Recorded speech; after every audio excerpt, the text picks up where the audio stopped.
30 juin. Actes chapitre 20, versets 1 à 38. Quand le tumulte se fut apaisé, Paul convoqua les disciples pour les encourager. Puis il prit congé d'eux et partit pour la Macédoine. En parcourant cette province, il eut de nombreuses occasions d'encourager les croyants. De là, il passa en Grèce où il demeura 3 mois. Au moment où il allait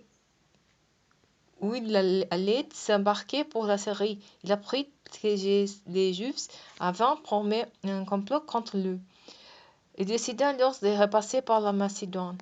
Ses compagnons étant Sopater, fils de Pyrrhus, originaire de Bérée, Aristarque et Secondus de Thessalonique, Gaius de Derbé, Timothée et enfin Tychique et Trophime de la province d'Asie. Ils prirent les devants pour aller nous atteindre à Troie. Quand nous sommes embarqués à Philippe après la fête d'Espagne Saint-Levant, et après une traversée de 5 jours, nous les avons rejoints à Troyes où nous avons passé une semaine. Le dimanche, nous étions réunis pour rompre les pains. Comme il devait partir le lendemain, Paul s'entretenir avec les assistants et prolongea son discours jusqu'à vers minutes. Nous étions réunis à l'étage supérieur de la maison, éclairé par de nombreuses lampes. Un jeune homme nommé Eutychus s'était assis sous le rebord de la fenêtre, et comme Paul prolongeait encore l'entretien, il s'endormait profondément. Soudain, dans son sommeil, il perdit l'équilibre et tomba du 3e étage. Quand on le releva, il était mort. Paul descendit, se pencha vers lui, le prit dans ses bras et dit : « Ne vous inquiétez pas, il est encore en vie. » Il remonta, rompit le pain, mangea et continua de parler jusqu'au point du jour. Puis il partit. Quant au jeune homme, il fut ramené chez lui indemne, au grand réconfort de tous. Pour nous avons pris les devants et nous sommes embarqués sur un bateau qui vous a amené à Assos, où nous devions prendre Paul, conformément à ce qu'il avait décidé, car il voulait faire la route rapide jusque-là. Quand il nous a rejoints à Assos, nous avons pris la mer ensemble. Après une escale à Mytilène, nous avons passé les lendemain au large des Chios.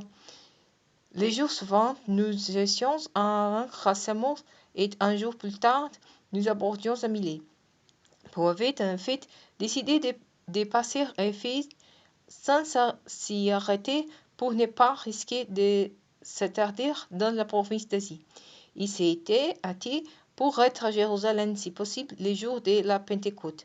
Pendant l'escale à Milet, il envoya quelqu'un à Éphèse pour demander aux responsables de l'église de venir les rejoindre.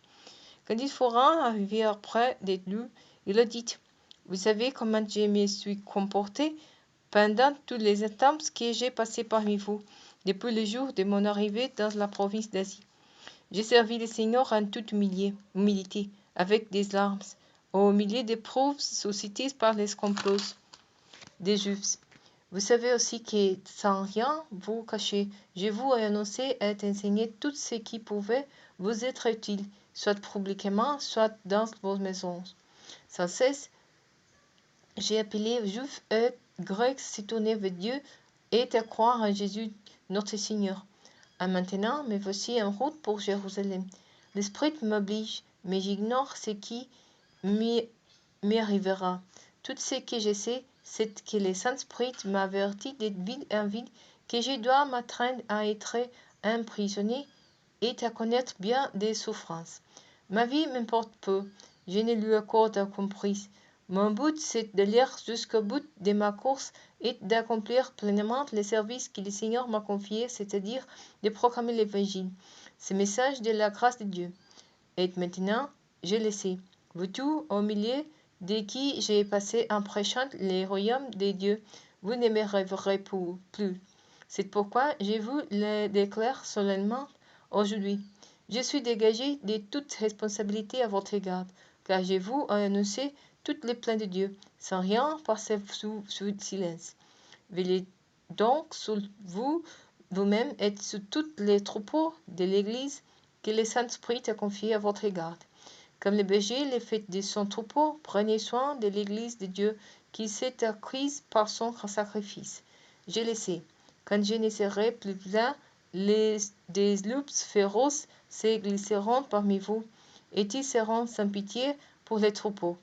De vos propres rangs surgiront des hommes qui employeront un langage mensonger pour se faire des disciples.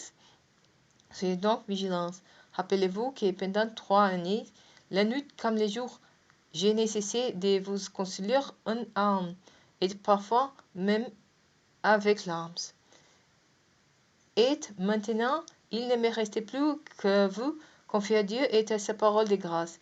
Il a le pouvoir de vous faire grandir dans la foi et de vous assurer l'héritage qui vous réserve avec tous les membres de son peuple saint. Je ne désirais ni l'argent, ni l'or, ni les vêtements de personne. Raguez de mes mains, ce sont ils, vous les savez bien, qui ont pour vous à mes besoins et à ceux de mes compagnons. Je vous ai montré partout et toujours qu'il fait faute, travailler ainsi pour aider les pauvres. Souvenez-nous de ce que le Seigneur Jésus lui-même a dit. Il y a plus de bonheur à donner qu'à recevoir. Après avoir ainsi parlé, Paul se mit à genoux et pria avec eux. Tous alors éclatèrent en sanglots et ils se jetèrent au cou de Paul pour l'embarrasser.